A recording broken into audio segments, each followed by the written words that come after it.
मित्र, ये संसार का ज्ञान मिथ्या है। आप कितना ही ज्ञान अर्जित कर लो, आपका अहंकार चरम सीमा पर होगा। और हां, आप अपने ज्ञान के द्वारा कितना ही पैसा इकट्ठा कर लो, एक दिन आप मायूस हो जाओगे, रोने लगोगे।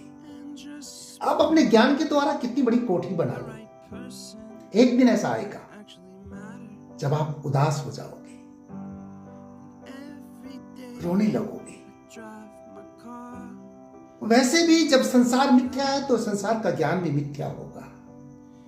आप कितना ही पढ़ लिख लो, आपको अहंकार ही देगा। कैसे? जैसे आप कितनी भी अंग्रेजी पढ़ लो और कुत्ता पीछे पड़ गया तो आप हट हट ही करोगे। इसलिए संसार के ज्ञान के संग विवेक का होना बहुत जरूरी है। और ये विवेक मिलता है परमात्मा की शरण में आने के बाद, ब्रह्म ज्ञान प्राप्त करने के बाद। संसार का ज्ञान तो ऐसा है जैसे किसी गांव में एक संत पहुंचे और उस संत ने एक व्यक्ति से पूछा, भैया इस गांव का नाम जबलपुर है क्या? वो व्यक्ति बोला, हाउ। संत ने कहा, ये हाउ क्या है? संत जी थोड़ा आगे गए, उन्हें फिर एक व्यक्ति मिला। फिर उस व्यक्ति से पूछा, भैया इस गांव का नाम जबलपुर है क्या? वो व्यक्ति भी बोला, हाउ। संत जी थोड़ा और आगे गए, उन्हें तीसरा व्यक्ति मिला। उन्होंने फिर पूछा, भैया इस गांव का नाम जबलपुर है क्या? वो तीसरा व्यक्ति भी बोला, हाउ।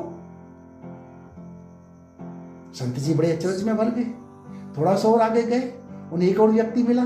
उससे पूछा, भैया इस गांव का नाम जबलपुर है क्या? वो व्यक्ति बोला, हाँ जी इस गांव का नाम जबलपुर है। लेकिन वो जो तीन व्यक्ति मिले वो तो मुझे कह रहे थे हाउ। वो व्यक्ति बोला, बाबा जी वो अनपढ़ लोग हैं, पढ़े लिखे नहीं है। संत ने कहा, आप तो पढ़े लिखे हो। वो व्यक्ति बोला, हाउ। संत जी ने कहा, कमाल है भाई, जी पढ़ा लिखा व्यक्ति भी हाउ बोल रहा है। कहने का मतलब है संसार एक हाउ है। संसार आपको खाने को आएगा।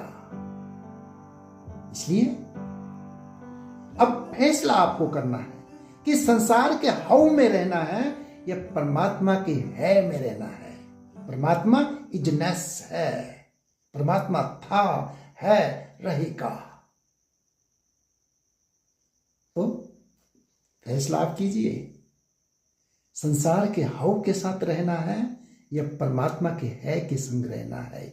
संसार का हाउ आपको खाने को आएगा और परमात्मा का है आपको तारने के लिए आएगा। मैं केशवानंद, मेरी बात अच्छी लगे तो थोड़ा मनन कर लीजिए, है के संग जरूर रहना।